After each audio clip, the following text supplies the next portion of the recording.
All right, you're enjoying the Fly Guys Show. The Fly Guys Show.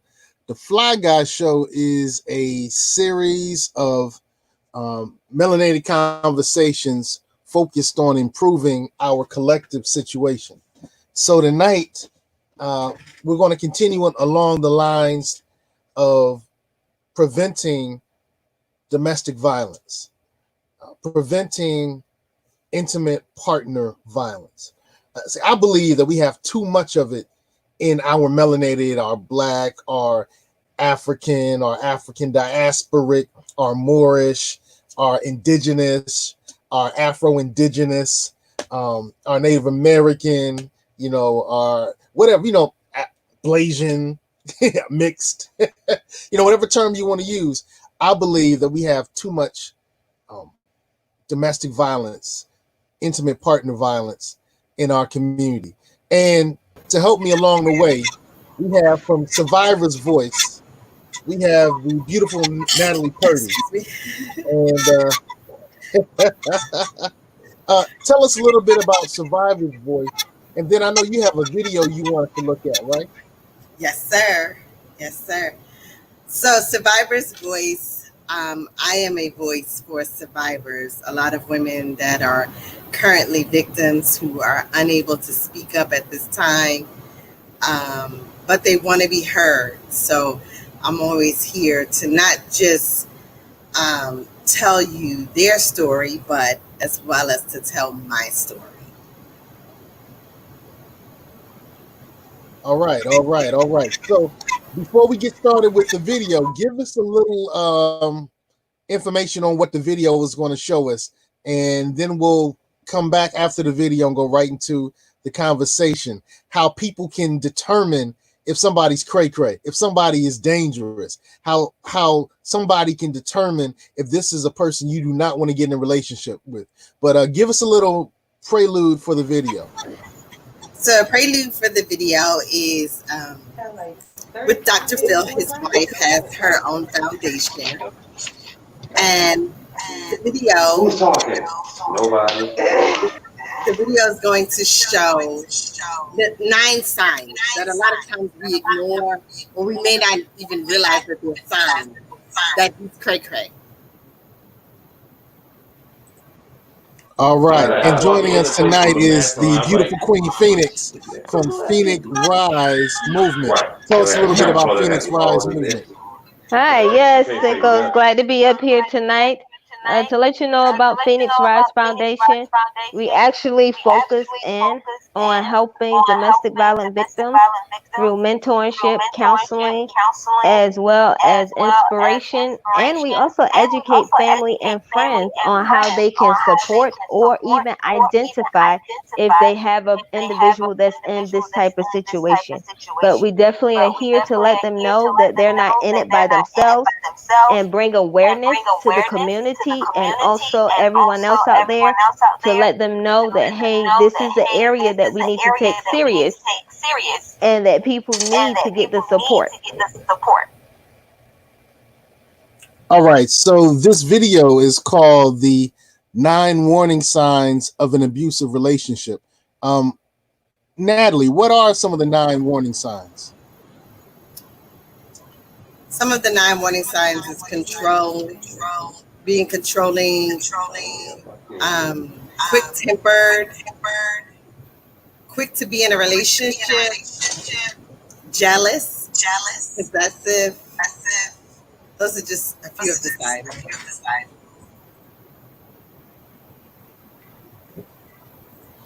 Why are these signs so important to know, Nakia? They're very important to know because it gives you things to identify before you get into a relationship. One of the things that I also say that the abusive do is that they do stuff over, like they always have to be time with you. They're always expressing their love to you. They're always acting like they're the knight in shining armor. And what they look for is individuals who have some sort of insecurities, other issues that's going on with them, and then they come in like they're the answer to the situation. So therefore it is really difficult for you to decipher if this person really is being truthful to you or if this person is putting on an act. So that's why it's always important to know the signs as well as the symptoms and different things to be able to identify the type of person that you're dealing with before you get emotionally attached.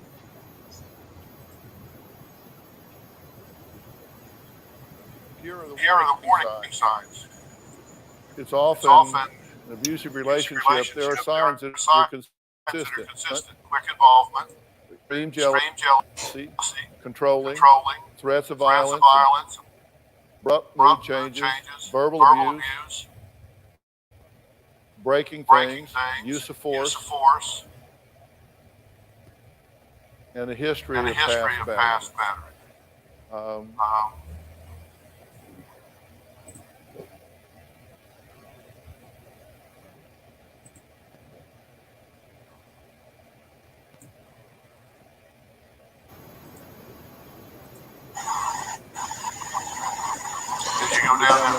All right. So as Dr. Phil just showed us, there were 9 signs, and Nakia, Natalie, what are those signs? What are those signs again? So just like he said, those signs are wanting to jump into a relationship really quick.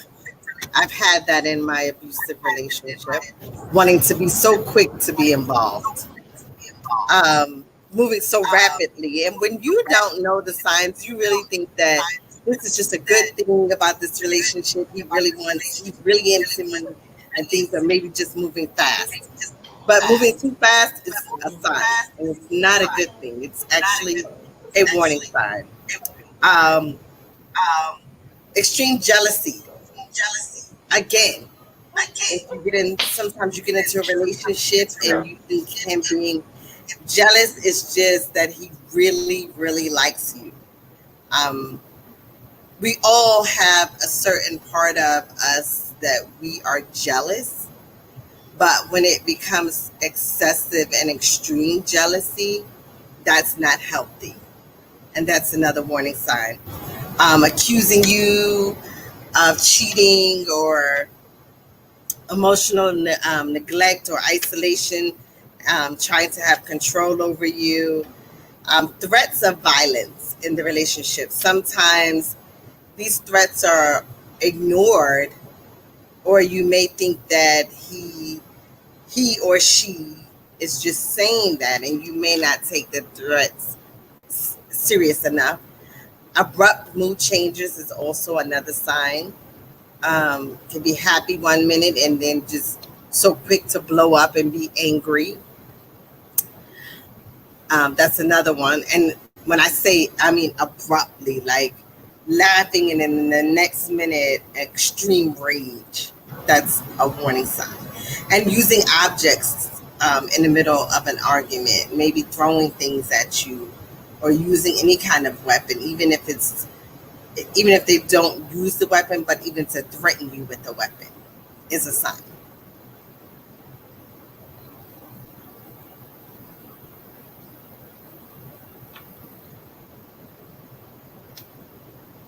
I can't hear you. Is that pretty consistent with what you see with women involved in abusive relationships? Oh, yes, absolutely. Queen Phoenix? Yes, Expound on definitely. that. Expound on Well, even with my own experience, just like she was just saying, you take what they're doing to you as, oh man, they're treating me like a queen, especially with you not knowing the signs. And in the beginning, I didn't know the signs. So it was like when I saw it, oh man, this must be love. He doesn't want nobody else but me. It made me seem special. And then even when I did hear the threat, it was after we got married. And he was like, now that we're married, I don't have to love you the way I did in the beginning. And then he laughed. And so I brushed it off. And then another time he made the thing that now that you're my property, if I can't have you, nobody else will. Again, he laughed. So I just kind of brushed it off as, oh, that's so cute. Oh, he's going to protect me. But as you document these things, and that's one of the things that I became aware as I was going through my situation. And when I got the strength to start getting out, you want to start documenting different times and different situations where you saw these signs and symptoms, and that's how you're going to be able to identify in the future. Because we have so many times that a woman get out of one abusive relationship, but because she did not document or write down the signs and symptoms of it, she end up finding herself back in the abusive relationship, just with a different person. So that's why I always say it's very important that you want to document some of these things. And as you're listening to the 9 signs and symptoms, go back and see in different situations how these things occurred, so you'll know what it looks like. Because sometimes it happens in a different way that you can't identify, or you don't know what it looked like. But if you can go back and say, so that's what that was, or ooh, okay, that's what he Mm. meant. You got to have that documentation. And that's what changed it for me, is that I went back once I started learning the signs and symptoms. I went back and started documenting times in my life when certain things transpired and was done. Now I can kind of pinpoint it now. So now when I see it, I can identify whether it's from any person. It doesn't have to be him. It could be a different person, but now I know how to identify it. Humiliation. How big is humiliation? Is that one of the 9 signs, Uh, Natalie? Phoenix, her eyes got so big. Yes, the humiliation. And it may start off subtle. It may start off where he may humiliate you in private, and he may start off by saying, if it does bother you and you do bring it to his attention, a lot of times these things are discounted by his actions. He may say, well, you know what? I'm telling you that because I care about you. I didn't really mean to hurt your feelings, to tell you that you look this way or you don't look that way.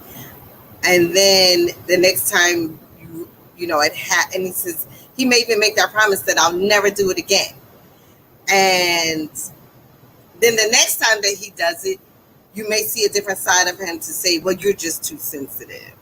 You need to, I'm telling you these things because I want to help you. And so, if you're in a relationship with a mate and they're telling you that they really have your best interests at heart, even if they're telling you that you gain too much weight or they don't like what you have on or it's something about your hair, you may actually think, well, they're saying this because they do care. Maybe I am gaining a little bit more weight. But then the next time they humiliate you, it may be in a crowd. It may be Hmm. a lot of other people around, and it may be like, oh my goodness, you're so stupid. I tell you all the time. And again, you may discount it because, you would feel embarrassed, but this is how it leads to being more and more abuse, because this is a person that you trust and you love. And so when they're telling you these things, you start to believe it. And so what it's doing is it's tearing down your self-esteem. But it doesn't look like abuse because it's emotional and it's verbal. And so you're leading into an abusive relationship, but you don't even know that you're going down that path. That's why it's so important for us to talk about it tonight. For people who are, it doesn't matter what age you are. It doesn't matter if you're young or you're old. You can be 50, you could be 60, you could be 70. If you've never had it before, you're not going to know it. So, in fact, a lot of times we see abuse happening with older people as well. Young people, because they just don't have the experience. Like me, I was a teenager. But you also have older people that you would look at and say, oh my goodness, how would you ever be in that type of relationship? You didn't see the signs? But see, these signs start off emotional and verbal before they ever get to physical. Sometimes they don't even get to physical. Well, it kind of makes me wonder, when I think of the way we traditionally have raised our children, humiliation has been a part of that. All along. We'll be quick to humiliate our children. Well, I don't want to say we. Yeah, we are We, quick to humiliate our children. And so I'm wondering if then that becomes normalized. yes. Yes. Whether Yeah. it's a report card, whether you're with a child and they're doing homework and you're Mhm. tired and you're frustrated and you're ready to go lay down or get ready for the next day and you're like, come on, why are you not getting this? Why are you not getting it in your thick head? Why you're acting stupid. I know you know the answer. So now, as an You act adult, just like your daddy, and he ain't no good. yes, just like him. You acting stupid like him. Come on. I don't have all night. You know you got to go to bed. I got to get up, you know. So all those things, but the name calling. The name, I was in the store and I heard the lady, and I mean, she was way on the other side of the store. But like my skin just crawled when she was like, "Get over here, sit down, stupid." And I just was like, So, do you think that the way that we may be raising our children might be leading some of our children to be abusive in relationships later on? absolutely. That's why we see the high rise nowadays in teen dating violence. Oh, That's why we see it so much. A lot of times the children are experiencing it. They've seen their parents experience it, and a lot of times, again, them not knowing the signs or them being used to it, used to being called stupid or being called names, and just having that type of abuse. You then get into a relationship. It's not much different. Yeah. And hmm. most of the time, you're gonna actually see that the abusers is individuals who have a background where their mother or father either did it or went through it, and so to them that's the norm. Kids Yeah. learn from observation, so even though you're telling them that that's not right, they're still learning from what they see. And this is where it's so important for victims to have that talk. Once you have survived this situation and you have children, whether it's a male or a female, a son or a daughter, you have to have that talk. I had to have that talk all the time with my sons as well as my daughter to identify the signs. Because I even told her, here, these are the signs. So when she was starting to get into a relationship like that, as soon as I met her male friend, I had to let her know, that's a numb nut. Here's the signs right here. Look at this, watch this, look at that. And when she got aware and stuff, she came back to me. She said, Mom, you were absolutely right. Everything that you said, he did it. But the very first sign was when she went to his house. And when she was there, his stepdad, the way he addressed her. And I was like, if he's in an environment where his stepdad and his mom is looking scared and stuff like that, that's a sign, because they're learning by what they see, not what they hear. And so this is why it's so important to have that talk. It's so important to make sure that if you are in a situation or your kids are exposed to that, get them in counseling, because that's a tragedy that will carry them into their adulthood. But this is stuff we don't want to talk about. We don't want to have that So, talk. so we're raising because of our behavioral strategies, our disciplinary strategies.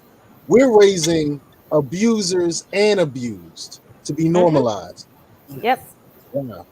Okay. Uh, how big is criticizing and shame? It's How big huge. is that in the numbnut? You use the term numbnut. What is a Yes. numbnut? Okay, it's a name that I came up with for people that are abusers, mentally and physical abusers, male or female, and that was because I didn't want to talk negative about my kid's father in front of them, so I had to come up with a code word. So I came up with the word numbnuck, because one, as the victim, you become numb to the abuse. And then nuck is basically what the abuser is doing to you. They go and nuck upside your head. So I came up with numbnuck. So when I talk to people about my ex-husband, that's what I called him. So I didn't call him by name and I didn't call him out of his name. I just said, you know what, that numbnut. And it fits. So Wow. I'm gonna be writing a book that's actually called How to Identify the Signs and Symptoms of a Numbnut, Male or Female. And so that's the title of the next book that I'm writing. All right. But you're saying that numbnuts use criticizing, control, and shame as one of the ways that they abuse the other person. Criticizing, control, and shame. Yeah, How does that happen? just like Natalie said, everything starts, it's a progression, okay? So it doesn't just start off hitting, because if it start off hitting, a lot of these women wouldn't actually be in the relationship. So it first has to start off by getting you into an emotional connection.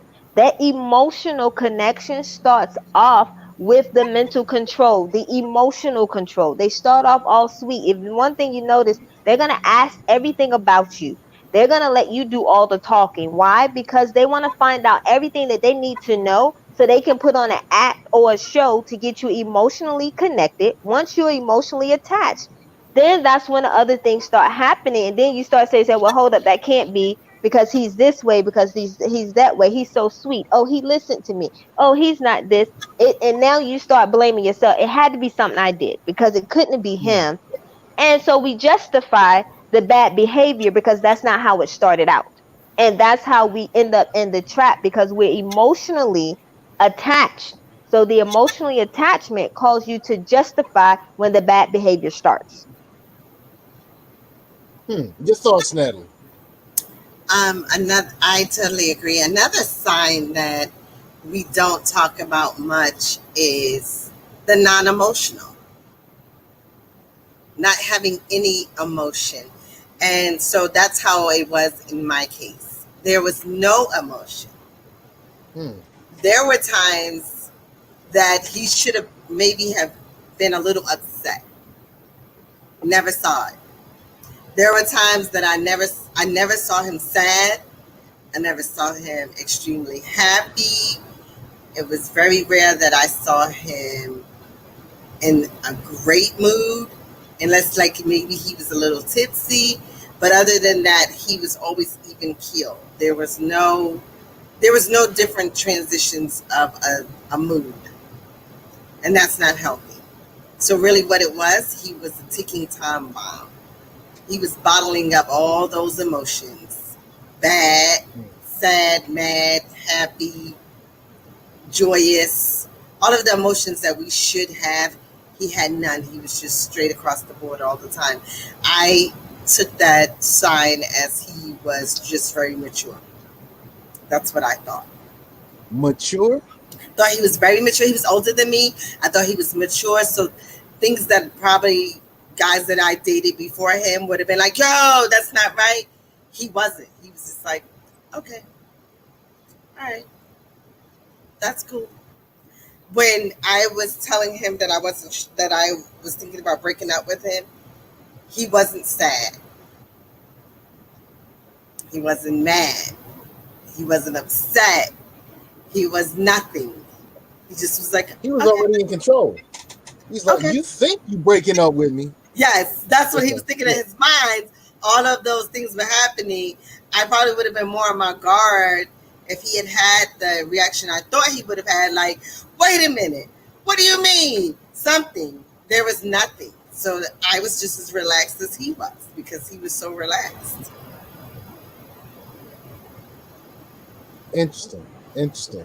Oh, you mentioned earlier that accusing, blaming, and denial are some other signs that somebody is going to become or is a abuser that's in hiding.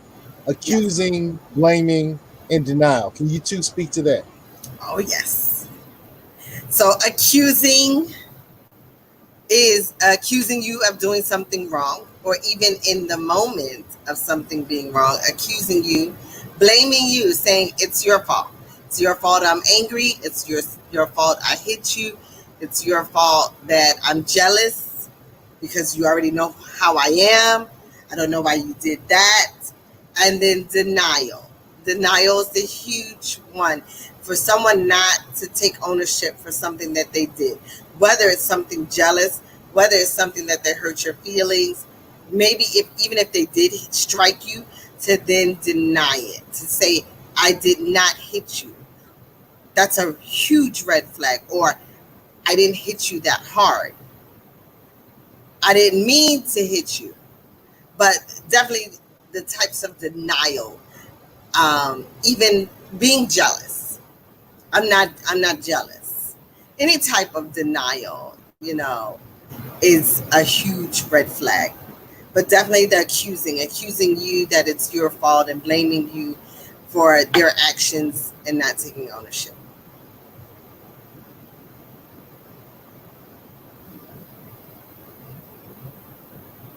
And that's one of the things that you're going to see a lot, especially when you first enter into the relationship. And this was one of the signs that I always told my daughter to look for.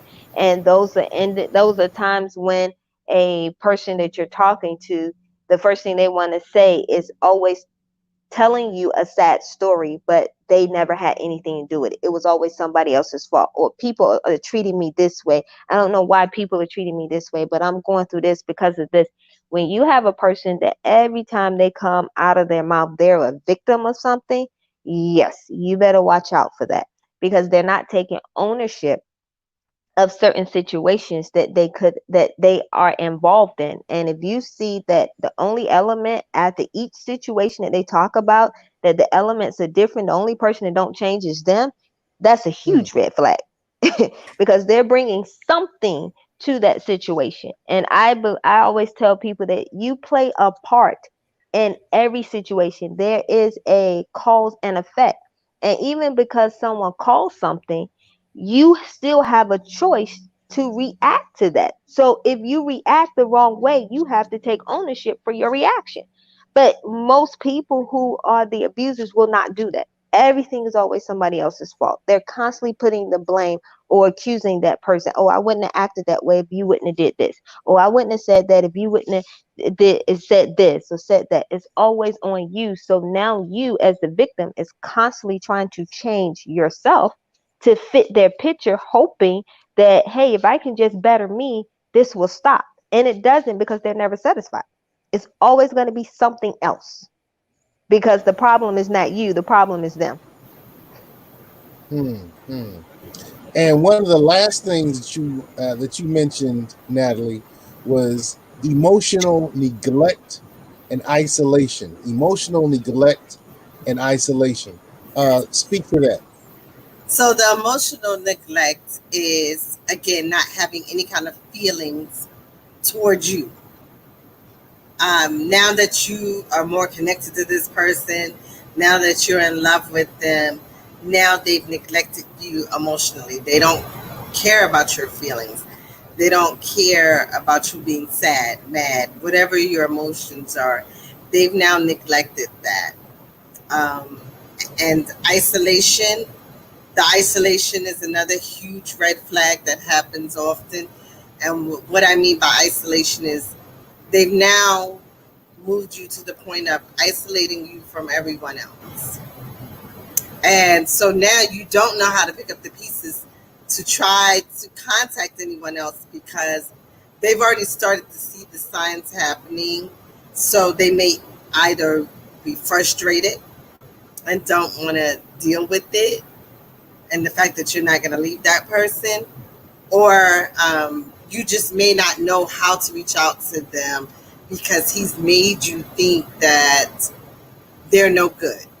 Whether they don't like you, they're jealous of you, or whatever it is, but he's isolated you to the point that now you're not going to reach out to anyone else. You're just solely dependent on that person, and maybe you can't even reach out to them, because a lot of times we see now, and once isolation starts to happen and form, you most of the time they've already gained full control. So you can't call anyone. You can't go hang out with your friends. You can't go anywhere, whether they've taken your car or you don't have a car, you don't have a means to get to anyone.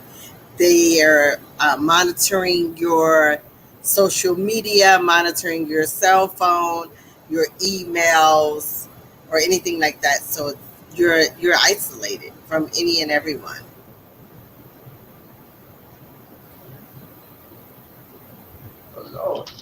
And the other thing with that emotion, the biggest thing that they look at, especially if you come in and you a strong minded individual, the first thing that they want to do is break down your spirit. They want to break down and get you to dim. I call it dimming your light.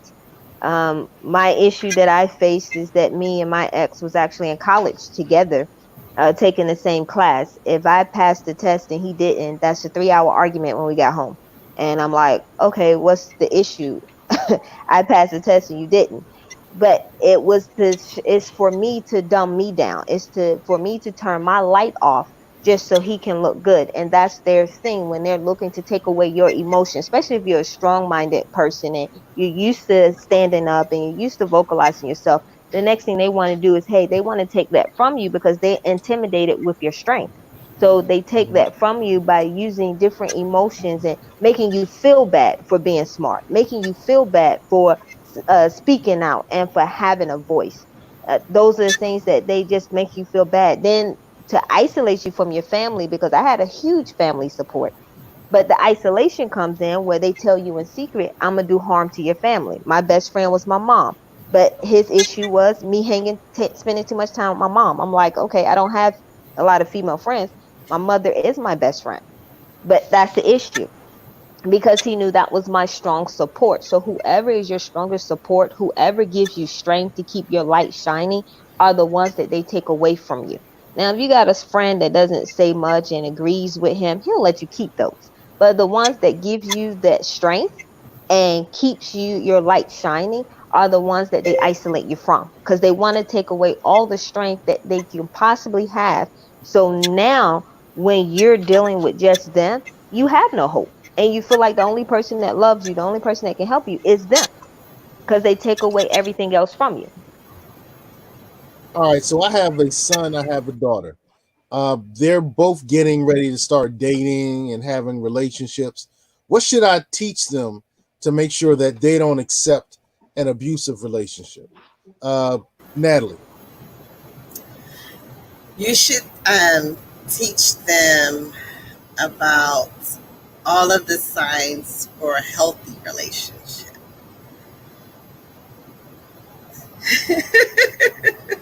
Okay. What are the signs of a healthy relationship? Ooh, it's a long list. Okay. All right, Let, give a few. Give us a few. let me think of a few. But in a healthy relationship, you should be able to be your own person.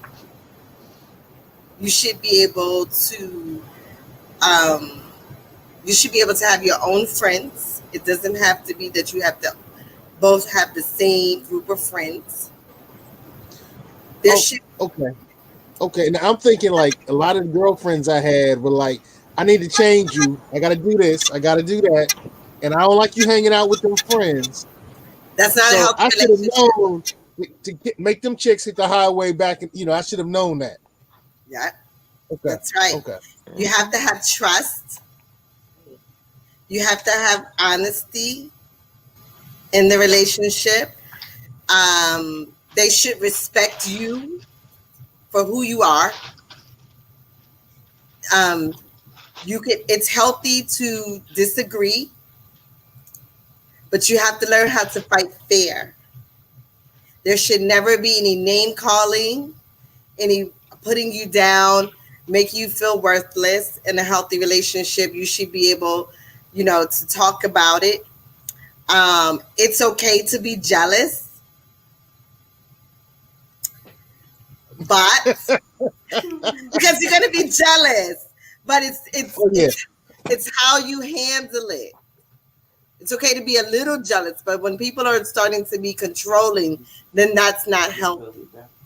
And Hey, so, Sister LaDonna Roberts says communication and trust are top of the list for healthy relationships. What do you think? What do you think? absolutely, LaDonna's an advocate. She knows. Okay. Okay. Yes, communication Salute. and trust are the top of the list. Absolutely. Okay. So yes, they Good. have to Good. be able to communicate. And so with your young people learning, just starting out to dating, they need to know about what is a healthy relationship as well as what's not a healthy relationship. Because I can tell you about all the signs all day, all night, but they also need to know what's healthy. All right, QP. What are you telling your children? Because you have a few children. What I did you have teach your 5. daughter? I have Yeah, you have 5. 5. Yes, Yeah. 4 boys and a girl. So yeah, and the girl is the youngest, so she has a lot of protection up front. So the first thing I told her is make sure all your boyfriends know that you got 4 brothers and a daddy that's coming. Hey, Nuck, if you buck, Nuck, if you buck, Nuck. Okay, okay. That's Go it. No, but what I told them, one, me and Sean is an example of a healthy relationship. Both of my kids have seen a unhealthy relationship because both of my kids observed me going through an abusive relationships. Even though China was young, I always tell people if you look at my kids' personalities, you can actually really pinpoint where I was in my abusive relationship. In the beginning, my son is very passive. He's like what she described earlier. He holds all his emotions in, and then it's one big explosion. Which what I shared with him is no, it's okay for a man to cry. That's healthy. Whereas when they're growing up, we tell them that's a sign of weakness. That's not what I teach my sons. When you cry, that's a sign of being healthy because you have to release it some way or another. I also tell them it's okay to talk your feelings out, but if you can't express it at that time, go for a walk, get your thoughts together. But whatever you do, come back, never let a situation go unfinished. You need to really finish that situation, talk it out. You might not ahead. talk it out when you're upset because you're not thinking clearly. When emotions are high, intelligence is low. So I always tell them it's different tools that they can use to channel that high energy or channel their anger. It's okay to be upset. It's okay to be angry. I'm not saying don't, but find other avenues eh, to release that. Then come back and talk when you're at an even kill. But you want to be able to show those emotions. The reason why you have a lot of men that's emotionless is because growing up, someone told them that that's a sign of weakness. Don't show no emotions. You're the man. You got to be strong. Strength is this, strength is that. But that's not true. That's unhealthy for men. And so I had to be able to share that with my sons, but not only that, with my current husband now, him actually showing that and being an example, and then keeping them around other men that show that it's okay to show emotions. For my daughter, what I show her is healthy is sometimes you have to pick your battles. She's a very strong and vocal person because she came during a time when I was leaving out of my relationship and another person was developing in me, which my altered ego was called Shay, and I didn't take no mess. So you came, it was on. And so my daughter has that mouth. And I mean it's there. And I She got the laugh say because now. yes, full blown, but that was because I was on the way out of the abusive relationship. So it's like Right. we Ike and Tina Turner up in here. One of us gonna die, and one thing I'm gonna tell you, it ain't gonna be me. I had got to that point. And so my daughter has observed that. So now I have to tell her how to pick the fights, how to tame it. Every issue is not something that you need to go hard in. Sometimes pull it back. It's okay to be, soft, but talk it out. And I always tell her it's okay to be you. And even when she was growing up, I never stopped her from being her. I always told Mhm. parents it's a good thing when you have children, have a day that you take gloves off, that you're not a parent that day. And what I called it was an open floor. And during that open floor, I allowed my kids to express to me their feelings. If I messed up, uh, if I disciplined you for something that you felt like was not right or unfair, as a parent, we force kids to hold that in. I didn't. I had to teach my kids at an early age how to vocalize, how to express their feelings and their emotions. So I said, hey, come tell me. And if I messed up, I will be the first one to apologize to you.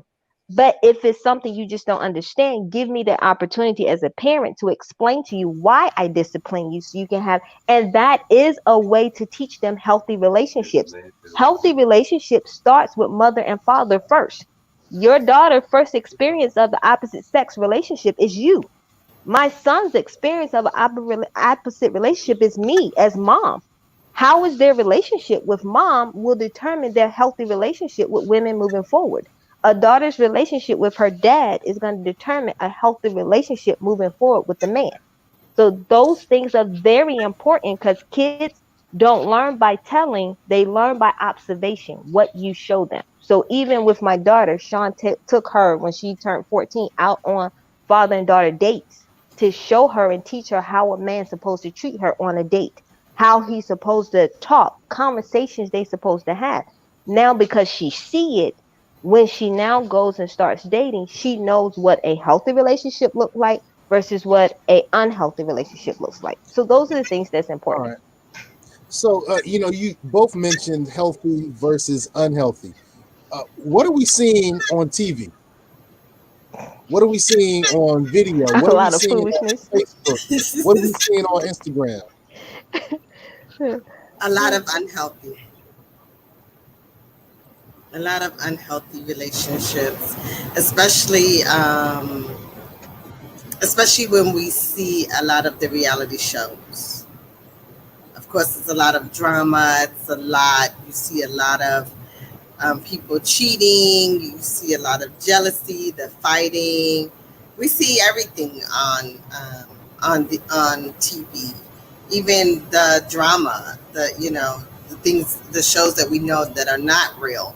It's still very rare that you see the healthy relationships. We all know that it might start off healthy, and there's bound to be something that's going to end up, and that's what kind of draws people, and that's what draws the ratings. People don't really want to see just a love story after a while. Where's the drama? What happened? And sometimes it's just because we know that's what life is. There's always going to be something, but we see it more so when we look at TV, when we look at a lot of these shows and what the media portrays. And you're saying this, and you've been on a couple of these reality shows. Like, what shows were you on? I was on the Real Housewives of Atlanta.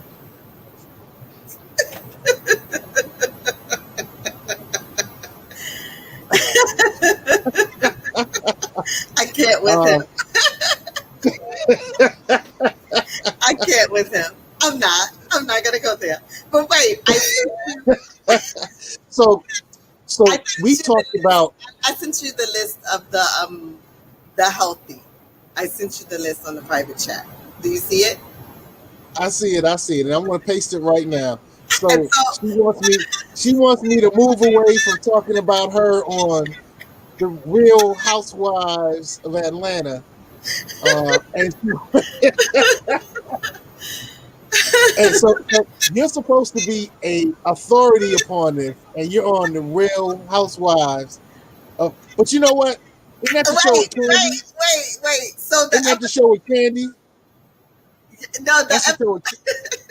the episode that I was on, they were talking about domestic violence. Oh, okay. Yes. Well, go ahead and speak your truth. You said has trust, is supportive, not play games. Continue. Not controlling, accepts boundaries. I really want to touch on that.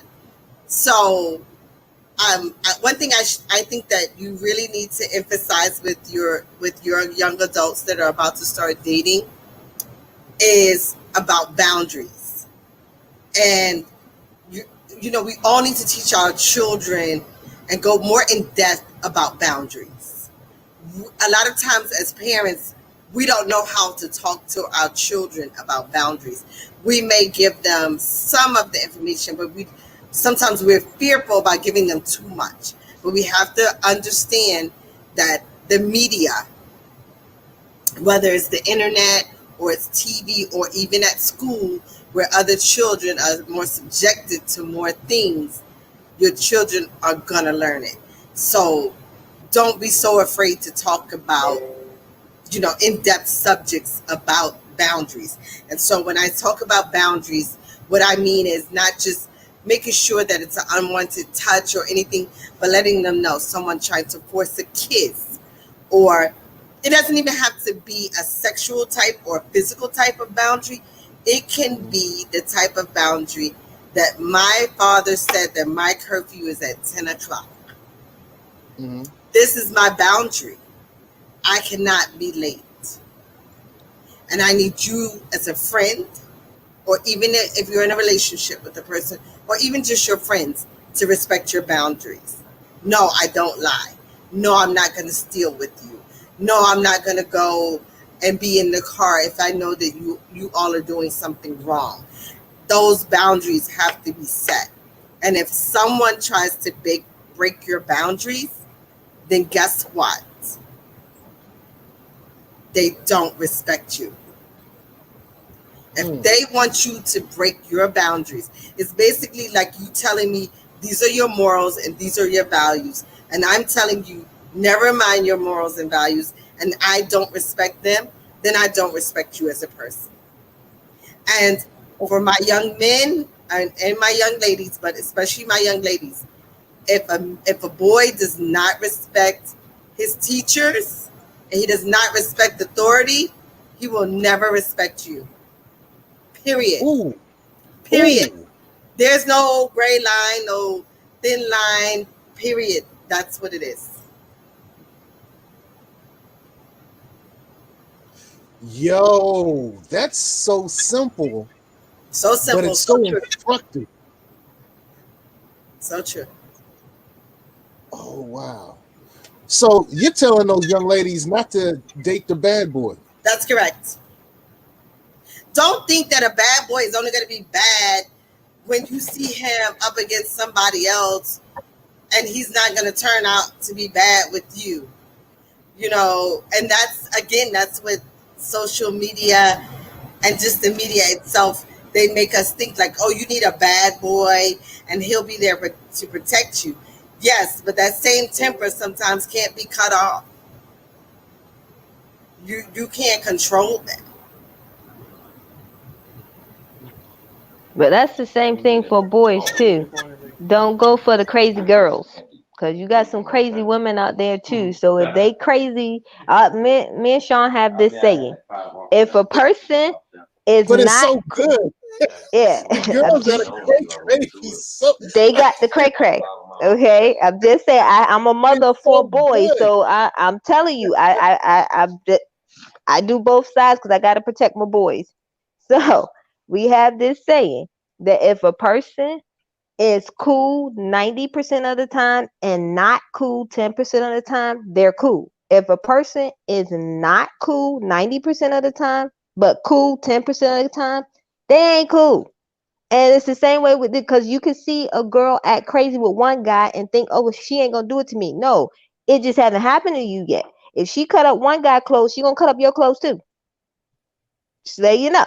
It goes both ways. It ain't just one sided here. Okay. All right. All right. So look, to kind of round things off and bring us to a close for tonight, um, I would love for each one of you to give just like a roundup and how you help people who are in abusive relationships. So, how they can spot crazy and how you can help. How they can spot crazy and how you can help. Natalie, go ahead. When in doubt, just call me. Email me, message me, whatever it is that you need to know if you're not sure. Um, you also can go on the website, www.loveisrespect.com. There's a test that you can take to find out if you're in a healthy relationship or not.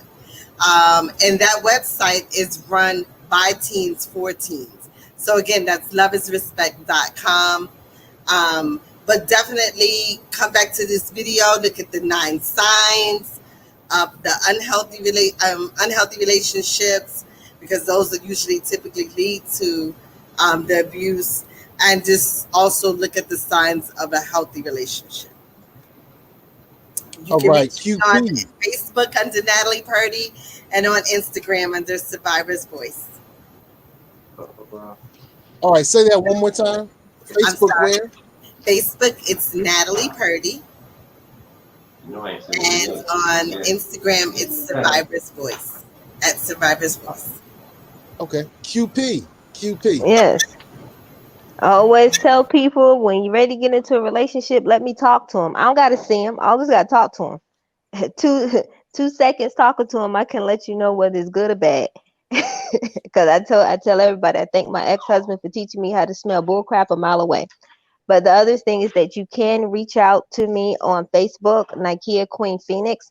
We also have a page called Phoenix Rise Movement on Facebook. You can email me at queenphoenix757@gmail.com. We are here to mentor, inspire, and give you the strength that you need if you're in the middle of the situation. I have a book out, 6 Ways to Conquer Your Fear, to actually show you 6 things, 6 tools that you can use to help get your strength back. Because again, the first thing they do is take away your confidence. So we have that book out, 6 Ways to Conquer Your Fear. So therefore, you know the tools that you can use while you're in the middle of the storm, which would then give you the strength to now take that next step to get out of the storm. We're also here to help family and individuals, to help you, show you how to support your loved ones that's in the middle of the storm. Because sometimes we think that we're helping, but we're saying the wrong things. So we're also here to coach and mentor those family members and those friends who want to support, show them exactly what they can do to support their friends until they're ready to actually get out their situation. So we're here. Just reach out to us and we'll definitely be more than happy to help you through your storm. That's it.